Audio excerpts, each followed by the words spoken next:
നമസ്കാരം. Tarot spiritual ഹീലിംഗിലേക്ക് എല്ലാവർക്കും സ്വാഗതം. അപ്പോൾ നമ്മൾ ഇന്ന് നോക്കുന്നത് നിങ്ങളുടെ പേഴ്സന്റെ കറന്റ് എനർജി എന്താണെന്നുള്ളതാണ്. ഇതൊരു ജനറൽ റീഡിംഗ് ആണ്, ജനറൽസ് ആണ്. നിങ്ങൾ എപ്പോഴാണോ ഈ റീഡിംഗ് കാണുന്നത് അപ്പോൾ മുതലാണ് നിങ്ങൾക്ക് ഇത് വാലിഡ് ആയി തുടങ്ങുന്നത്. അതുപോലെ ഈ റീഡിംഗിൽ നിങ്ങൾക്ക് റെസിനേറ്റ് ആവുന്ന കാര്യങ്ങൾ നിങ്ങൾ എടുക്കുക, അല്ലാത്ത കാര്യങ്ങൾ നിങ്ങൾ വിട്ടുകളയാം. അതുപോലെ ലവേഴ്സ് ആയിക്കോട്ടെ, എക്സ്ട്രാ മാരിറ്റൽ അഫെയറുള്ള ആളുകളായിക്കോട്ടെ, എല്ലാവർക്കും ഈ റീഡിംഗ് എടുക്കാവുന്നതാണ്. നിങ്ങൾക്ക് പേഴ്സ് റീഡിംഗ് ആവശ്യമുണ്ടെങ്കിൽ മുകളിൽ കൊടുക്കുന്ന വാട്സ്ആപ്പ് നമ്പറിൽ കോൺടാക്ട് ചെയ്യാവുന്നതാണ് കേട്ടോ. അപ്പോൾ പോസിറ്റീവ് മൈൻഡ്സെറ്റോട് കൂടി ഇരുന്നിട്ട് റീഡിംഗ് കാണാം.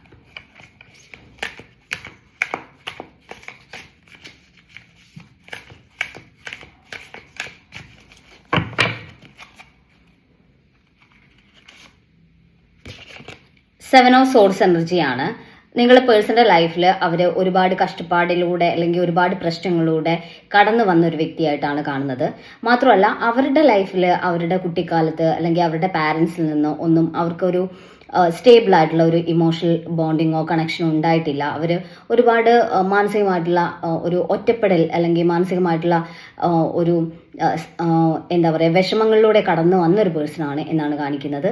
അതുകൊണ്ട് തന്നെ ഒരു നിങ്ങളുമായിട്ടുള്ള ഈ റിലേഷൻ അല്ലെങ്കിൽ നിങ്ങളുമായിട്ടുള്ള ഈ ഒരു കണക്ഷനിലാണ് അവർ ശരിക്കൊരു റിയൽ ഒരു ലവ് അല്ലെങ്കിൽ റിയൽ ഒരു ഫീലിങ്സ് അവരുടെ ലൈഫിൽ അവർ എക്സ്പീരിയൻസ് ചെയ്യുന്നത്. ഇപ്പോൾ പാരൻസിനൊക്കെ അവരോട് സ്നേഹം ഉണ്ടെങ്കിൽ അത് എക്സ്പ്രസ് ചെയ്യാത്തൊരു പേഴ്സൺസ് ആയിരുന്നു അവരുടെ ലൈഫിൽ ഉണ്ടായിരുന്നത് എന്നാണ് കാണിക്കുന്നത്. അപ്പോൾ അവർക്ക് ആ ഒരു സ്നേഹം ഉണ്ടെങ്കിലും അത് അവർക്ക് ഫീൽ ചെയ്തിട്ടില്ല, അത് അവർക്ക് എക്സ്പീരിയൻസ് ചെയ്യാൻ പറ്റിയിട്ടില്ല എന്നാണ് കാണിക്കുന്നത്. അപ്പം അങ്ങനെ പാസ്റ്റിൽ അവരുടെ ലൈഫിൽ ഒരുപാട് ഇഷ്യൂസ് നടന്നിട്ടുണ്ട്. അങ്ങനെ മാനസികമായിട്ട് ഒരുപാട് പ്രശ്നങ്ങളിലൂടെ അവർ കടന്നു വന്നിട്ടുണ്ട് എന്നാണ് കാണിക്കുന്നത്.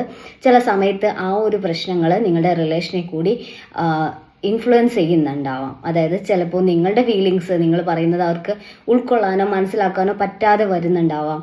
അത് ഈ റിലേഷനെ നെഗറ്റീവായിട്ട് ബാധിക്കുന്നുണ്ട് എന്നാണ് കാണിക്കുന്നത്. കിങ് ഓഫ് പെൻറ്റിക്കിൾസ് എനർജി അവരെ സത്യത്തിൽ വളർത്തിക്കൊണ്ടു വന്നിട്ടുള്ളത് ഒരു ഫിനാൻഷ്യൽ സ്റ്റെബിലിറ്റി ഉണ്ടാക്കുക, സമൂഹത്തിന് മുന്നിൽ ഒരു വാല്യുബിൾ ആയിട്ടുള്ള ഒരു പേഴ്സണായി മാറുക എന്നുള്ള രീതിയിൽ മാത്രമാണ്. അല്ലാതെ ഒരു ഇമോഷണൽ അറ്റാച്ച്മെൻറ്റ് കാര്യങ്ങളൊക്കെ ഒരുപാട് കൊടുക്കാതെ വളർത്തി അല്ലെങ്കിൽ കുറച്ച് ഡിസിപ്ലിൻ ആയിട്ട് വളർത്തിയ ഒരു പേഴ്സണായിട്ടാണ് കാണുന്നത്. അതുകൊണ്ട് തന്നെ അവരുടെ ഫോക്കസ് കൂടുതൽ അവർ മെറ്റീരിയലിസ്റ്റിക് ആയിട്ടുള്ള കാര്യങ്ങൾക്കാണ് കൊടുക്കുന്നത്. അപ്പോൾ അവർക്ക് ഒരാളോട് എങ്ങനെ ഇമോഷണലി കണക്റ്റഡ് ആവണം, എങ്ങനെ റിലേഷൻസ് ഹാൻഡിൽ ചെയ്യണം എന്നുള്ളത് അങ്ങനെ ഒരു കാര്യം അവർക്ക് അറിയില്ല.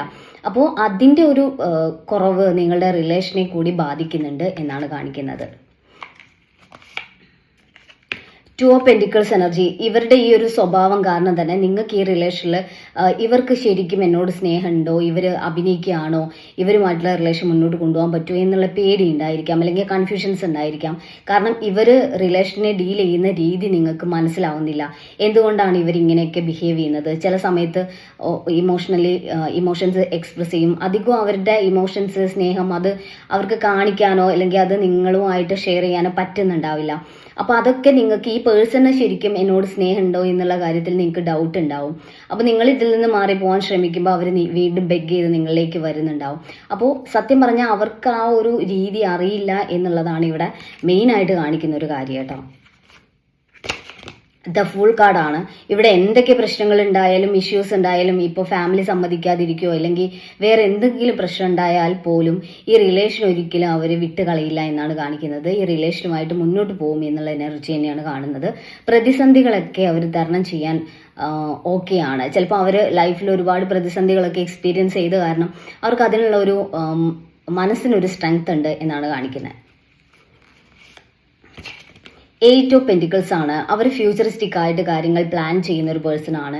അവരുടെ മനസ്സിൽ അതൊക്കെയാണ് കൂടുതലായിട്ടുള്ളത് എന്നുള്ളതാണ്. ഇമോഷണലി എങ്ങനെ ഒരാളെ ഹാൻഡിൽ ചെയ്യാമെന്ന് അറിയാത്തൊരു പ്രശ്നം മാത്രമാണ് അവർക്കുള്ളത്. അവർ പ്ലാനിങ്ങിലാണ് ഫ്യൂച്ചർ ലൈഫ്, ബിസിനസ് അല്ലെങ്കിൽ അവരുടെ സ്വന്തമായിട്ട് അവർ നേടിയെടുക്കാൻ ആഗ്രഹിക്കുന്ന ലക്ഷ്യങ്ങളിലോട്ടാണ് അവരുടെ ഫോക്കസ് കൂടുതൽ പോകുന്നത്. കാരണം അങ്ങനെയാണ് അവർ ട്രെയിൻ ചെയ്ത് വന്നിട്ടുള്ളത്, അവർ അങ്ങനെയാണ് മോൾഡ് ചെയ്തിട്ടുള്ളത്. അപ്പോൾ അതുകൊണ്ട് അവർക്ക് ഈ ഇമോഷണൽ അറ്റാച്ച്മെൻറ്റും കാര്യങ്ങളൊക്കെ എങ്ങനെ ഹാൻഡിൽ ചെയ്യണം, എങ്ങനെയാണ് ഒരു റിലേഷൻഷിപ്പ് കൊണ്ടുപോകേണ്ടത് അറിയാത്തത് കൊണ്ടുള്ള പ്രശ്നങ്ങളാണ് നിങ്ങളെ റിലേഷനെ ഇങ്ങനെ നെഗറ്റീവായിട്ട് ബാധിക്കുന്നത് എന്നുള്ളതാണ്. അതുകൊണ്ടാണ് ചില സമയത്ത് അവർ ഓൺ ആൻഡ് ഓഫ് ആയി പോകുന്നതും ചില സമയത്ത് അവർക്ക് എന്ത് ചെയ്യണമെന്ന് അറിയില്ല, നിങ്ങളോട് ഏത് രീതിയിൽ കമ്മ്യൂണിക്കേറ്റ് ചെയ്താൽ എന്തെങ്കിലും പ്രശ്നം ഉണ്ടെങ്കിൽ അതെങ്ങനെ ക്ലിയർ ചെയ്യണമെന്ന് അറിയില്ല. അങ്ങനെയൊക്കെയുള്ള ഇഷ്യൂസ് നിങ്ങളുടെ പേഴ്സൺ ഉണ്ട് എന്നാണ് കാണിക്കുന്നത് കേട്ടോ. ഏസ് ഓഫ് കപ്സ് എനർജിയാണ്. അവരുടെ മനസ്സിൽ നിറയെ നിങ്ങളോട് സ്നേഹമുണ്ട്. അവർ ആത്മാർത്ഥമായി തന്നെ നിങ്ങളെ സ്നേഹിക്കുന്നു എന്ന് തന്നെയാണ് കാണിക്കുന്നത്. പക്ഷെ അത് എക്സ്പ്രസ് ചെയ്യാനും ഹാൻഡിൽ ചെയ്യാനും അറിയാത്തൊരു പ്രശ്നമാണ് ഇവിടെ കാണിക്കുന്നത് കേട്ടോ. ഇത് എല്ലാവർക്കും കണക്റ്റ് ആയിക്കോളണമെന്നില്ല, കുറച്ച് പേർക്കെങ്കിലും കണക്റ്റ് ആവുന്നുണ്ടാവും. എല്ലാവർക്കും ഒരുപോലെ കണക്റ്റ് ആയിക്കോളണമെന്നില്ല കേട്ടോ. ഇപ്പം ഞാൻ ഇന്ന് നിങ്ങളുടെ പേഴ്സണ് നിങ്ങളോട് ആ ഒരു സ്നേഹവും ഇഷ്ടവും ഉണ്ട് എന്ന് പറയുന്നു, നാളെ മാറ്റി പറയുന്നു എന്ന് പറഞ്ഞാൽ ശരിയാവില്ല. കാരണം ഇത് നിങ്ങളുടെ ഒരാളുടെ മാത്രം എനർജിയല്ല, ഒരുപാട് പേരുടെ എനർജിയാണ് നമ്മൾ എടുക്കുന്നത്. അപ്പം നിങ്ങൾക്ക് ഇന്ന് മാച്ച് ആയില്ലെങ്കിൽ നിങ്ങളത് എടുക്കണ്ട, നിങ്ങൾക്ക് മാച്ച് ആവുന്ന മാത്രം നിങ്ങൾ എടുത്താൽ മതി. ഓക്കെ. അപ്പം നിങ്ങളുടെ പേഴ്സൺ അത്രയും നിങ്ങളോട് ഇൻഡെപ്തിലുള്ള ആത്മാർത്ഥമായിട്ടുള്ള സ്നേഹമുള്ളതായിട്ട് തന്നെയാണ് കാണുന്നത്. പക്ഷേ അവർക്കത് എക്സ്പ്രസ് ചെയ്യുന്ന രീതി അറിയാത്തൊരു പ്രശ്നമുണ്ട്. അവരുടെ കുട്ടിക്കാലം മുതൽ അല്ലെങ്കിൽ അവരുടെ ലൈഫിൽ അവർ എക്സ്പീരിയൻസ് ചെയ്ത കാര്യങ്ങൾക്കനുസരിച്ചാണ് അവർ നിങ്ങളോട് റിയാക്ട് ചെയ്യുന്നത്, ഈ റിലേഷനെ കൊണ്ടുപോകുന്നത്. അതിൻ്റെ ഒരു പ്രശ്നമുണ്ട്. അപ്പോൾ അത് നിങ്ങൾ മനസ്സിലാക്കുക എന്നുള്ളതാണ് കാണിക്കുന്നത് കേട്ടോ.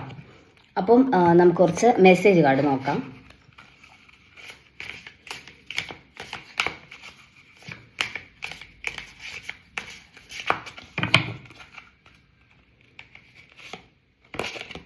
ഇൻസെക്യൂർ എന്നാണ് കാണിക്കുന്നത്. അവർ വിചാരിക്കുന്നത് അവരുടെ ഈ ഒരു നിങ്ങളെ ഓക്കെ ആക്കാൻ പറ്റാത്തത് അല്ലെങ്കിൽ ഇമോഷണലി അറ്റാച്ച്ഡ് ആവാൻ അവർക്ക് പറ്റാത്തതൊക്കെ അവരുടെ ഒരു ഇൻസെക്യൂർ ആയിട്ടുള്ള ഫീലിങ്സ് ആയിട്ട്, അല്ലെങ്കിൽ അവർ നിങ്ങൾക്ക് ആപ്റ്റ് അല്ല എന്നുള്ളൊരു ചിന്ത അവർക്കുണ്ട്. കാരണം ഈ റിലേഷൻ കൊണ്ടുപോകാൻ മാത്രമുള്ള ഒരു എബിലിറ്റി, കഴിവ് അവർക്കില്ല. ഈ സ്നേഹം ഉണ്ടെങ്കിലും അത് അതുപോലെ നിങ്ങളെ ഹാൻഡിൽ ചെയ്ത് കൊണ്ടുപോകാൻ, നിങ്ങളുടെ ഇമോഷൻസ് അല്ലെങ്കിൽ അവരുടെ ഇമോഷൻസ് നിങ്ങളോട് എക്സ്പ്രസ് ചെയ്യാനൊന്നും അവർക്ക് പറ്റുന്നില്ല. അത് അവരുടെ ഒരു കഴിവുകേടാണ് എന്നുള്ള രീതിയിലാണ് അവർ നിൽക്കുന്നത്. അതുകൊണ്ടാണ് ചില സമയത്ത് അവർ ഉൾവലിയുന്നത് എന്നാണ് കാണിക്കുന്നത് കേട്ടോ.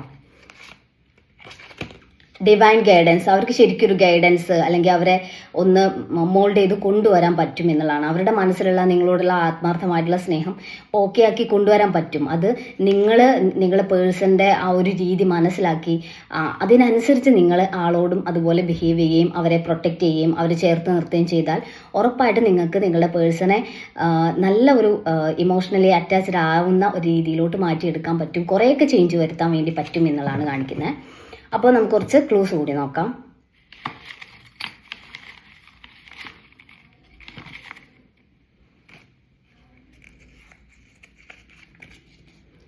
ആയില്യം 1987, കോട്ടയം,